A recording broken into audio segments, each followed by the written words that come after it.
जय माता दी आप सभी को। आज की जनरेशन के लिए ये बहुत वीडियो इम्पोर्टेंट है। आप ध्यान से सुने, वीडियो लास्ट तक देखें ताकि आपको समझ में आए। दोस्तों, आज का जो वीडियो दे रहा हूं मैं, वो है युवा पीढ़ियों के लिए, आज के जनरेशन के लिए दे रहा हूं। जो आज के लोग गलतियां पर गलतियां करते जा रहे हैं और उसका रिजल्ट क्या निकलता है? जीरो। और आज के जो युवा पीढ़ी है, वो हमेशा परेशान क्यों रहते हैं? वैसे आज के युग में, वैसे भी कलयुग चल रहा है, आज के युग में भगवान को मान्यता नहीं दी जा रही है। वो किसी भी मजहब का हो, वो अपने देवी देवताओं को नहीं मानता, इसलिए वो परेशान रहते हैं। इसका रीजन क्या है? एक बात मैं बताना चाहूंगा, उसे आप गौर से सुने। आप सभी युवा पीढ़ियों के लिए एक मेरा सवाल है और जवाब भी मैं ही दूंगा। आप अपने लाइफ में क्या कर लिए? अभी तक क्या कर लिए आप अपने लाइफ में क्या कर लिए? आपके जो माता है, आपके जो दादा है, परदादा है, माता पिता है, जो प्रॉपर्टी बनाए हैं, उनकी ही प्रॉपर्टी बनाई हुई है और उनके ही प्रॉपर्टी पे आप राज करते हो। आपने खुद से क्या कर लिया, यह हमें बताएं। चलो ठीक है, आपको आपके तरीके से समझाते हैं। मान लिया जाए आपके पिताजी है या फिर दादाजी है, उस दरमियान में बड़े मुसीबतों का सामना करते करते थक चुके हैं। उस दरमियान में बड़े मुसीबतों का सामना करते थक चुके थे या थक गए हैं, तो किसी ना किसी कहने सुनने पर उनको ये पता चलता था कि हम इस मंदिर में गए थे, मेरा मन्नत जो भगवान से मैंने मांगा था वो पूरा हो गया। तो मैं उनको मानता हूँ, उनके आशीर्वाद से, चाहे दुर्गा माता हो, चाहे परमपिता महादेव हो, चाहे नारायण हो, चाहे कोई भी देवी देवता हो, वहां पर जब मैं मन्नत मांगा और मेरा मन्नत पूरा हो गया।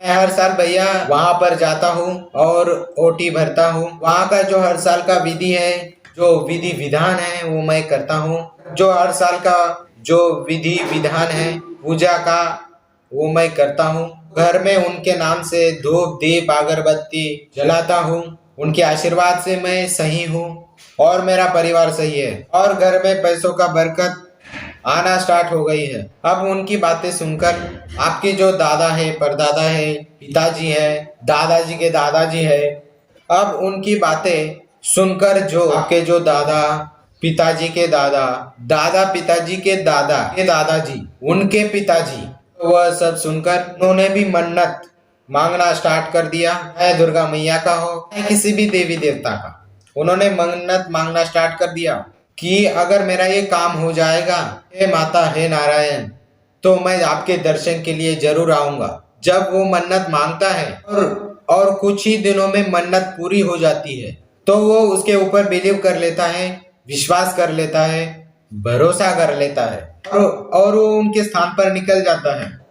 जब वो मंदिर में जाता है या धाम में जाता है, जाने के बाद वह नतमस्तक होता है, पर वो हमेशा के लिए अपने दिल में, अपने घर में, अपने पीढ़ियों के लिए, अपने पीढ़ियों में स्थान देने की बातें करता है। हालांकि जितने भी मेरे भाई बंधु हैं, तो उनकी घर की कुलदेवी, जैसे कि मेरी कुलदेवी है तुलजा भवानी मैया। हालांकि जितने भी मेरे भाई बंधु हैं, उनकी कुलदेवी जो है वो शीतला माता भी है। सबसे पहले शीतला माता होती है, उसके बाद मारुका है, उसके बाद फूलमती माता है। जो यूपी बिहार के या अदरवाइज किसी भी स्टेट का हो, अलग अलग उनको नाम से पुकारा जाता है, वो बात अलग है। तो मन्नत मांगते हैं उनकी कुलदेवी कुलदेवता के रूप में, कुलदेवी कुलदेवता के रूप में आप अपने अपने घर के अंदर स्थापित कर देते हैं और पूजा पाठ करते हैं। वो तरक्की के सीढ़ियों पे चढ़ते जाते हैं। अब यहाँ क्या होता है कि देवी देवता आप जिनको मानते हो वो खुश रहते हैं, इसलिए तरक्की की सीढ़ियों पर चढ़ते जाते हैं। मान लिया जाए आपके दादाजी मर गए या दादाजी के पिताजी मर गए, तो दादाजी को पता है कि मुझे हर साल दर्शन के लिए जाना होता है। मेरे पिताजी जो है वो दर्शन के लिए जाते थे, और घर में पूजा पाठ से चलता रहता है तो उनकी पीढ़ियां आगे बढ़ती है। अब तुम्हारे दादाजी मर गए, तुम्हारे दादाजी मर गए, तुम्हारे बाप का समय आ गया और जो बाप जी है भूल गए पूजा पाठ करना, भूल गए, तुम्हारे बाप जी जो है वो भूल गए पूजा पाठ करना, तो देवियां क्रोधित हो जाती है, तुम्हारे पितृ क्रोधित हो जाते हैं, फिर तुम्हें कठिनाइयों का सामना करना पड़ता है। एक उदाहरण मैं आप सभी को एक दे रहा हूं उदाहरण। कुछ लोग ऐसे होते हैं कि नास्तिक टाइप के होते हैं, वो किसी भी देवी देवता को नहीं मानते क्योंकि पढ़ाई लिखाई में इतना बड़ा घमंड आता है उनके सर पे। वो पढ़ाई लिखाई का जो सर पे तांडव करने लगता है, पढ़ाई लिखाई घमंड उनके सर पे तांडव करने लगता है कि वो किसी भी देवी देवता को नहीं मानता। उसका कारण क्या है? मान लिया जाए आपके पिताजी पूजा पाठ करते हैं, सब सारी चीजें करते हैं, सब कुछ सही चल रहा है, अचानक खुदा ना खास्ता ऊपर वाले के हिसाब से उनकी मौत हो गई तो उनकी माँ मानना चालू कर देती है, माँ उसकी पूजा करती रहेगी, लेकिन बेटा बीच में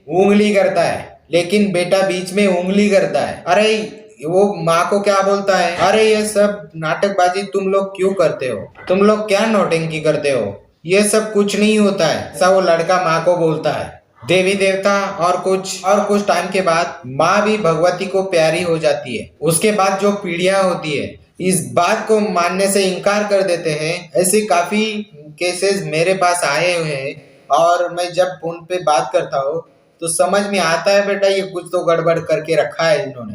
जब मेरे पास आते हैं तो उनको बताया जाता है, हालांकि मेरे जुबान से अनाप शनाप बातें भी निकल जाती है। क्यों निकल जाती है? गलती आप करोगे तो दंड भी आपको मिलेगा। करोड़पति होने के बाद भी, पैसे वाले होने के बाद भी, बिजनेस में होने के बाद भी काम बनते बनते बिगड़ जाते हैं। एक समय ऐसा आ जाता है कि आप हार जाते हो, लास्ट में तुम बाबाओं के पास जाते हो और उनका सहारा लेते हो। तो ऐसा काम क्यों करते हो आप सभी, इस पीढ़ी के जितने भी लोग हैं, क्यों करते हो? जब आपको पता नहीं है कि आपकी घर की कुल देवी कौन है, कुल देवता कौन है। मैं ये नहीं कह रहा हूँ कि आप मेरे पास आओ, अपने गांव में छोटे मोटे तांत्रिक हुए, जो छोटे मोटे तांत्रिक है वो भी बता देंगे आपको। वो कानों से सुन पाता है, जो आंखों से देख पाता है, जो उनको जो तांत्रिक होगा, जो कानों से सुन सकता है। बहुत लोग कानों से सुन के कार्य करते हैं, तांत्रिक लोग कानों से सुन के, बहुत सारे ऐसे लोग कार्य करते हैं। कुछ लोगों को दिखता है, वो तुम्हारा छोटा तांत्रिक तुम्हें बता देगा कि भैया तुम्हारे घर में तुम्हारे कुल देवी का प्रॉब्लम है, पितरों का प्रॉब्लम है, आप उसे ठीक करा लो। फिर आप इस बात पे अड़ जाते हो कि आप मेरी कुल देवी की पूजा करनी है, पितरों की पूजा करनी है, जो उनका भोग होता है उनको देना है। उस बीच में आपको क्या करना है? कुल देवी तुम्हारे पितृ जितना तुमको नुकसान पहुंचाना होता है वो पहुंचा देते हैं। लास्ट में जब आप किसी के लायक नहीं रहते हो तब तांत्रिकों के पास भटकते हो। ऐसा क्यों करते हो? मेरा यही सवाल था कि आप ऐसा क्यों करते हो? जिस नक्शे कदम पर तुम्हारा दादा, आजा, बाप, माँ चले हुए हैं, अगर उसी नक्शे कदम पर आप चलते हो तो लाइफ में कोई समस्या नहीं होगी। आप सभी को समझाने का यही तात्पर्य है, वह समझा रहा हूँ। कुछ लोग कहते हैं कि हम 4 भाई, हम 6 भाई है, हम 10 भाई है। आप कितने भी भाई हो उससे कोई भी फर्क नहीं पड़ता। माता पिता के जाने के बाद देवी देवता को पूजा करने का हक जो होता है, पहले तो सबसे बड़े वाले को होता है और दूसरा सबसे छोटे वाले को होता है।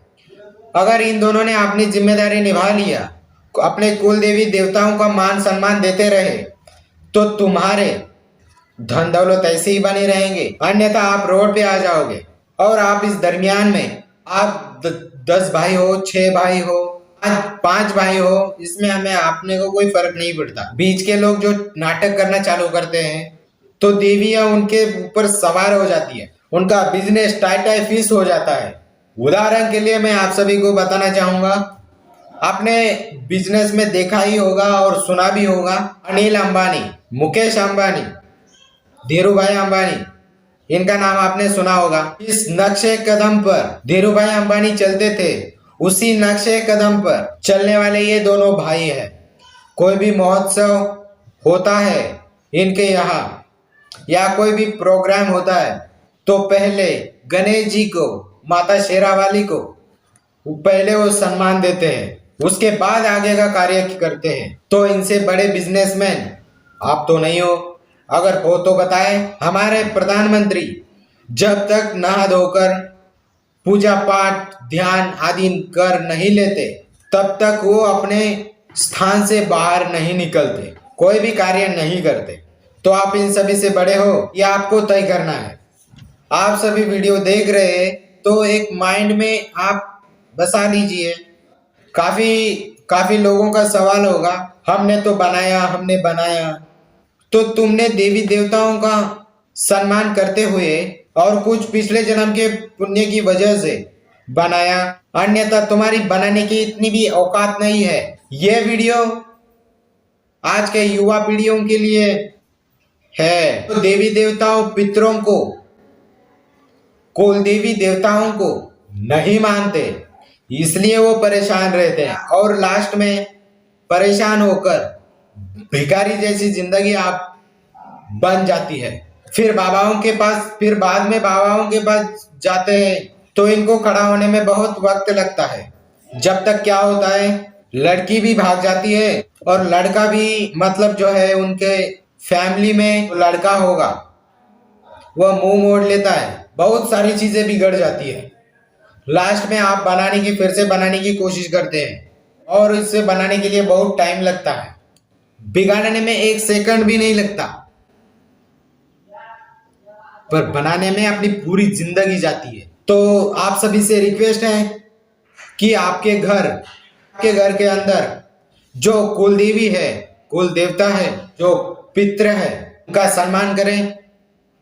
और तुम्हारे दादा परदादा आजा जी माँ बाप पहले जैसे पूजा पाठ करते थे वैसे आपको करना है। पूजा पाठ की प्रथा है जो पीढ़ी दर पीढ़ियों से चलती आ रही है, उसी प्रथा को आपको आगे लेकर जाना है। जिंदगी में तुम्हें कोई तकलीफ नहीं होगा, कोई तुम्हें हिला भी नहीं सकता। चलिए, इस वीडियो को बनाने का उद्देश्य यही है। और जितने भी युवा पीढ़ी वाले हैं उन सभी से रिक्वेस्ट है, देखिए अपने कुल देवी देवताओं को मानने लगे, बस इतना ही है। मानने ही नहीं, पूजा पाठ भी करने लगे, यही आप सभी से विनती है।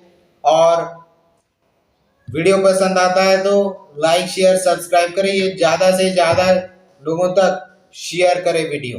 चलिए ठीक है, जय माता दी, जय महाकाल, जय गुरुदेव, सनातन धर्म की जय।